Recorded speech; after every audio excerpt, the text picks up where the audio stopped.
Crime event গুলো দেখেন পৃথিবীর বিভিন্ন বিষয় নিয়ে যারা ক্রাইম সিন গুলো তৈরি করে, ক্রাইম সিরিয়াল গুলো, আপনি দেখবেন যে একটি মৃত্যুর পিছনে কত রহস্য থাকে।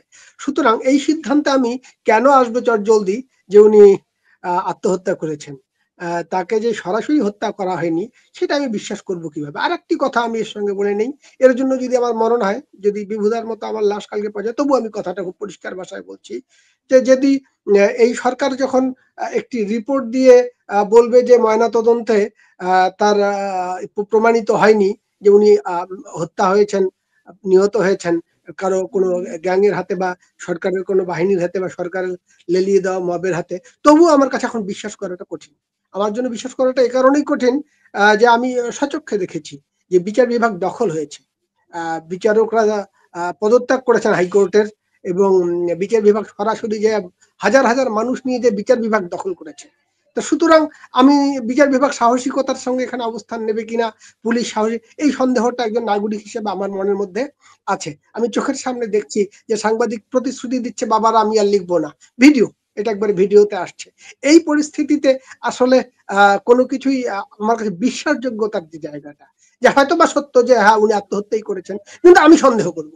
আমার ধারণা প্রচুর নাগরিকের মনের মধ্যে এই সন্দেহটা তৈরি হতে পারে। এই যে সন্দেহ, এই সন্দেহের কারণে আপনি কতজন নাগরিককে মেরে ফেলতে চান, মারবেন, কিন্তু ভাই আমি সন্দেহ করবো। আমি এই শফিকুল আলম যখন বলেন প্রধানমন্ত্রী প্রধান উপদেষ্টার প্রেস সেক্রেটারি চেয়ারে বসে যে আপনার এইগুলো মব, আপনারা যাকে মব বলেন আমি তাকে মব বলি না, আমি এদেরকে প্রেসার গ্রুপ বলি।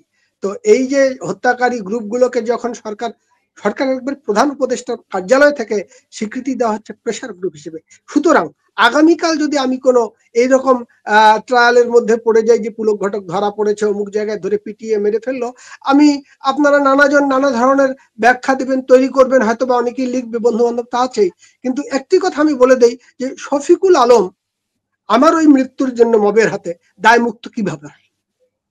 আজকে আমি আপনাকে পড়ে শোনাবো, আমি ওনার হাতে নিয়ে আছি, যেটা আপনি যেহেতু বলেছেন যে সত্য লিখে বাচ্চা সহজ নয়, এটা ওনার বাক্য, সর্বশেষ বাক্য, এবং ওনার জীবন দিয়ে তার কয়েক ঘন্টা পর প্রমাণ করেছেন যে সত্য লিখে বাঁচা সহজ নয়। ওখানকার ওনার যে মরণের আগে যে সর্বশেষ খোলা চিঠিটা, যেটা বিডি নিউজে ছাপা হয়েছে, তারই তো একটা বাক্য। আমি একটু বিস্তৃত একটু অংশ পড়ে শোনাই। ওখানে উনি লিখছেন, মিডিয়ার যারা নির্বাহী দায়িত্ব পালন করেন তারা সবাই আতঙ্কে থাকেন সব সময়। কখন না কখন কোন খবর বা লেখার জন্য ফোন আসে, তুলে নিতে হয় লেখা বা খবর। এর মধ্যে আমার একটি লেখার জন্য আজকের পত্রিকার অনলাইন বিভাগকে লাল চোখ দেখানো হয়েছে। মাজহারুল ইসলাম বাবলার একটি লেখার জন্য চোটপাট করা হয়েছে। আপত্তিকর কি লিখেছেন বাবলা? লিখেছেন সেনাবাহিনী শেখ হাসিনাকে সামরিক হেলিকপ্টারে পাঠিয়েছে, দিল্লি পাঠিয়েছে, আর শুধু পুলিশের গুলিতে নয়, মেটিকুলাস ডিজাইনের মাধ্যমে জঙ্গিরাও মানুষ হত্যা করেছে। এখানে অসত্য তথ্য কোথায়? শেখ হাসিনাকে হেলিকপ্টার ভাড়া করে গোপনে পালিয়েছেন? হাসিনার পুলিশ না হয় ছাত্র জনতাকে হত্যা করলো, কিন্তু পুলিশ হত্যা করলো কে বা কারা?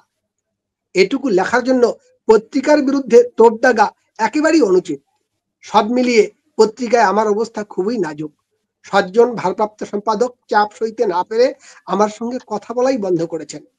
আমি এখন কি করি, কোন পথে হাঁটি? এটা বিভুরঞ্জন সরকারের সর্বশেষ লেখা। সিম্পল কথা যে আমি এখন কি করি, কোন পথে হাঁটি। সত্য বলে বাঁচা সহজ নয়।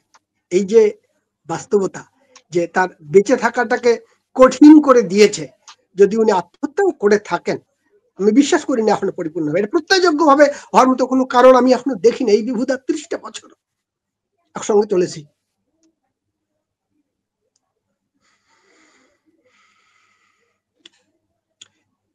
জীবনের 30টা বছর বিভিন্ন ভাবে বিভূদার সঙ্গে আমরা টাচে আছি। লেখায়, কথায়, বার্তায়। বিভূদার লাশ পাওয়া গেল কিছুক্ষণ আগে, এবং আমি জানি যে আমাদের সহকর্মীদের অনেকের মধ্যে ব্যাপারটা কতটা মনোজগতে দাগ কেটেছে। সাথে আমি জানি আমার এই টেবিলের মধ্যেই, সাংবাদিকতার বিভিন্ন টেবিলে আমার সহকর্মীদের মধ্যেই একটা অংশ আছে বিএনপি জামাতের কর্মী, কিভাবে সরকারকে দায় মুক্ত করা যায়, এখান থেকে বাঁচানো যায়। এই লোকটা মরে গিয়েও আমাদেরকে একটা চাপের মধ্যে ফেলে দিল, মানুষ কথা বলছে। আমার সহকর্মীদের মধ্যে সাংবাদিকতার চেয়ার দখল করে আছে। আপনি সুলতানা আপা বা মঞ্জু ভাই বা আমাদের সঞ্জয় দা, আপনারা জানেন যে এই একটা বাস্তবতা, যে সাংবাদিকতার মধ্যেও এই যে সাংবাদিকতা, আমরা ধরুন সাগররুনি হত্যার কথাই বলেন, বা আওয়ামী লীগ আমলে এই যে উৎপল নামে দাস নামে যে ছেলেটা অনেক দিন নিখোঁজ থাকলো, যেটাকে আমরা বলছি যে গুমের ঘটনা, আমরা তো চুপ করেছিলাম না, আমরা তো রাজপথে নেমেছিলাম। আমরা দিনের পর প্রতিদিন মানববন্ধন করেছি। আপনি দেখুন তো একটি সময় যাচ্ছে যে বিভুরঞ্জন সরকার বলেন, আর এই বিভুরঞ্জন সরকার দাদা তো একজন দেশের কি প্রথম সারির যদি 20 জন মানুষের কথা বলি সাংবাদিকতায় কলামিস্ট হিসেবে, তার মধ্যে তো উনিও একজন পড়েন।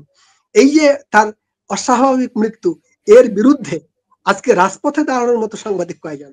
বা আমি যদি রাজপথে দাঁড়াই, আমি আসলে খুব স্বাভাবিকভাবে ফিরে আসব এই আপনার এই যে এনসিপি নামক মব বলেন বা বিএনপি জামাত নামক মব বলেন, এসে আমাকে ওখানেই হামলা করবে না, তার গ্যারান্টিটা কোথায়? এইরকম একটি পরিবেশে মত প্রকাশের স্বাধীনতা। যখন আপনি মার্ডার কেসের কথাটা বলেছেন, ওই যে সঞ্জয় বাবুই বললেন যে এত, আপনিও বললেন সুলতানা আপা, 263 জনের মতো সাংবাদিকের আমি তালিকা দেখলাম গত পরশুদিন পর্যন্ত একটা ইয়েতে। 266 জন মতো সাংবাদিক আছে যারা কেউ মার্ডার কেসের আসামি, কেউ হয়তো অ্যাটেম্প টু মার্ডার কেসের আসামি।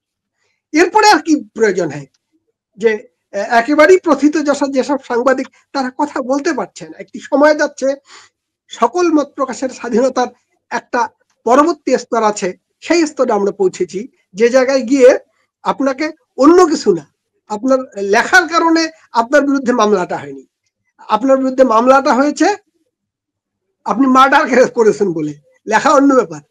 লেখার কারণে আপনার ভুল লিখেছেন, তার জন্য আপনার বিরুদ্ধে একটা মামলা দিয়েছে, এটা একরকম জিনিস। কিন্তু না, তা না, আপনাকে একটা মার্ডার কেসে ঢুকিয়ে দিয়েছে, তারপরে ওই যে ইন্টারন্যাশনাল ক্রাইমস ট্রাইব্যুনাল যেটা আছে সেখানকার মামলায় ঢুকিয়ে দিয়েছে, আপনার বিরুদ্ধে মৃত্যুদণ্ডের ঝুলানো হয়েছে। এই এই এই বাস্তবতার মধ্যে সাংবাদিকতা আছে। এটা হচ্ছে চূড়ান্ততম অবস্থা, যখন আমাকে বারবার জোর করে বিশ্বাস করতেই হবে গোয়েবলসের বাক্য, শফিকুল আলমদের বাক্য, যে আমি চূড়ান্ত রকমের প্রেস ফ্রিডম দিয়েছি, স্বাধীনতা দিয়েছি, এবং এটা যদি বিশ্বাস না করো তবে তুমি মরবে। মানে ওই সত্যজিৎ রায়ের বাবা, ওনার নাম কি, বিশিষ্ট ছড়াকার, প্রখ্যাত ছড়াকার, ওই যে ভয় করো না তোমায় আমি মারবো না, হ্যাঁ মনে আছে কবিতা? সত্যি বলছি, মানে যদি আবার তাকে তার এই আশ্বাস বাণী যদি বিশ্বাস না করি তাহলে কিন্তু কামড়ে দেবে। এইরকম বাস্তবতায় আমরা চলছি। তো আপনারা কথা বলেন, আমি পরের বারে আসছি। জি, আমি বুঝতে পেরেছি। মুশফিক ফজল আনসারী, আপনারা জানেন, অনেকেই চেনেন তাকে। তিনি একজন রাষ্ট্রদূত। তিনি সামাজিক যোগাযোগ মাধ্যমে ঘন্টাখানেক একটা জিনিস লিখেছেন। আমি একটু আপনাদেরকে প্রথম কটা লাইন শোনাতে চাই। হতাশা, দুঃখবোধ, অতৃপ্তি আর পরিবর্তিত বাস্তবতার ভার সইতে না পেরে সাংবাদিক বিভুরঞ্জন সরকার শেষবারের মতো একটি লেখা লিখে মেঘনা নদীতে ঝাঁপ দিয়ে নিজের জীবন অবসান করেছেন। মঞ্জুরুল হক হাজার মাইল দূরে থেকে তিনি মনে করলেন যে পরিবর্তিত পরিস্থিতির ভার সইতে না পেরে নদীতে ঝাঁপ দিয়েছেন বিভুরঞ্জন সরকার। সরকারের আমি খুব বেশি অবাক হইনি। পুলক একটু আগে বলছিলেন যে তিনি বিশ্বাস করেন না, এরকম বিশ্বাস না করা মানুষের সংখ্যা অজস্র, যে বিশ্বাসযোগ্য না, বিষয়টি আসলে বিশ্বাসযোগ্য না। একটা মানুষ যখন 50 বছর ধরে সংগ্রাম করে, পরাজিত হয়, আবার সংগ্রাম করে, আবার উঠে দাঁড়ায়, আবার পরাজিত হয়, আবার উঠে দাঁড়ায়, সেই মানুষটি একেবারে পরিণত বয়সে তার মেয়েটি যখন একটি চাকরি পেয়েছে, সেখানে তার রেজাল্ট নিয়ে ঝই ঝামেলা যেটাই হোক, সেটি হয়তো একসময় কেটে যাবে। ছেলেটিকে চিকিৎসা করাচ্ছেন, ছেলেটি উচ্চশিক্ষা নিয়েছে, এই সময়ে একটা মানুষ পরাজিত হয়ে আত্মহত্যার পথ বেছে নেবেন, এটা ঠিক মানানসই মনে হয় না। আবার আমি এই ব্যাপারটাতে অবাক হই না যে বাংলাদেশের সাংবাদিকদের পেছনে অলিখিতভাবে, অদৃশ্যভাবে অজস্র মৃত্যু পরোয়ানা ঝুলছে। নট অনলি সাংবাদিক, বাংলাদেশের সাধারণ মানুষের পেছনেও অদৃশ্য মৃত্যু পরোয়ানা ঝুলছে। অজস্র মানুষের পেছনে, হাজার হাজার লাখ লাখ মানুষের পেছনে মৃত্যু পরোয়ানা ঝুলছে। এটাতেও আমি অবাক হচ্ছি না এই জন্য যে যে দেশে তার প্রাক্তন প্রধান বিচারপতিকে হ্যান্ডকাপ পরিয়ে আদালতে তোলা হয়, হ্যান্ডকাপ পরানোটা এটা একটা রুলস এর মধ্যে পড়ে, আবার হ্যান্ডকাপ না পরানোটাও একটা রুলস এর মধ্যে পড়ে। পৃথিবীতে বহু দেশ আছে যেখানে অপরাধীকে, মানে সম্ভাব্য অপরাধীকে আদালতে দাঁড়িয়ে থাকতে হয় না, তাদেরকে বসার জন্য চেয়ার দেওয়া হয়। বাংলাদেশে চেয়ারের ব্যবস্থা নেই, দাঁড়িয়ে থাকতে হয়। কারণটা হচ্ছে যে বাংলাদেশের আদালতে এখন পর্যন্ত 200 বছরের যে ব্রিটিশ গোলামি, সেই গোলামির যে যে কন্টিনিউশন সেটা কিন্তু বহাল রয়েছে। আমাদের বিচারপতিরা যারা যখন অবসর গ্রহণ করেন তখন তারা এই ব্রিটিশ আইনগুলো পরিবর্তনের তাগিদ অনুভব করেন। যখন তারা চাকরিতে বহাল থাকেন তখন একবারও কিন্তু এই তাগিদটি অনুভব করেন। প্রত্যেকটা ডিপার্টমেন্টে আপনি যখন দেখবেন যে কোনো পুলিশের আইজি যখন অবসরে যান তখন তিনি পুলিশের ভেতরকার সংস্কারের প্রয়োজনীয়তা অনুভব করেন এবং পত্রপত্রিকায় বিবৃতি দিয়ে বলেন পুলিশের এই আইন সংস্কার করা উচিত, ওই আইন সংস্কার করা উচিত, এটা ব্রিটিশদের নিবর্তনমূলক আইন। আদালতেরও একই অবস্থা। কিন্তু যখন তিনি পারেন, যখন তার হাতে ক্ষমতা, তখন তিনি কিন্তু কাজটি করেন না। তো আমি ওই জন্য অবাক হচ্ছি না যে দেশে একজন প্রধান বিচারপতিকে তিনি যে রায় দিয়েই না থাকুন, বিচারপতির কোন রায় কিন্তু সব শ্রেণীর মানুষকে সন্তুষ্ট করে না। বিচারপতির চাকরিটা এমন একটি আনফরচুনেট জব যে ওইটি আপনাকে 2 শ্রেণীর মানুষকে আপনি কোনোভাবেই সন্তুষ্ট করতে পারবেন না। তো আপনাকে কোন এক শ্রেণীর মানুষের বিপক্ষে যেতে হবে। তো যেখানে বিচারপতিকে আদালতে এখন ধরেন আমরা কাঠগড়ায় উঠতে হয় হ্যান্ডকাপ পরে, সেখানে একটা সাংবাদিকদেরকে কোনো অজুহাত লাগে না। আপনি কি লিখেছেন কি লেখেননি ওইটা না, আপনাকে আমার পছন্দ না, আপনি আমার ঘরানার না, আপনি আমার মতাদর্শের না, সুতরাং আপনার উপরে আমি মব ভায়োলেন্স করতে পারি, আপনাকে আমি ভোগান্তিতে ফেলতে পারি, আপনার নামে মামলা হতে পারে, আপনার নামে খুনের মামলা হতে পারে। এই যে আপনি 260 জন বা 262 জনের কথা বলছেন, এই 260 জন 62 জনের কাউকেই তো আদালত প্রমাণ করতে পারবে না যে এরা খুনের আসামি, কিন্তু মামলা তো দিয়ে রেখেছেন। প্রমাণ করতে পারুক আর না পারুক, প্রমাণ হওয়ার আগে যে আপনার যে শাস্তিটা সেটা তো আপনাকে ভোগ করতে হচ্ছে।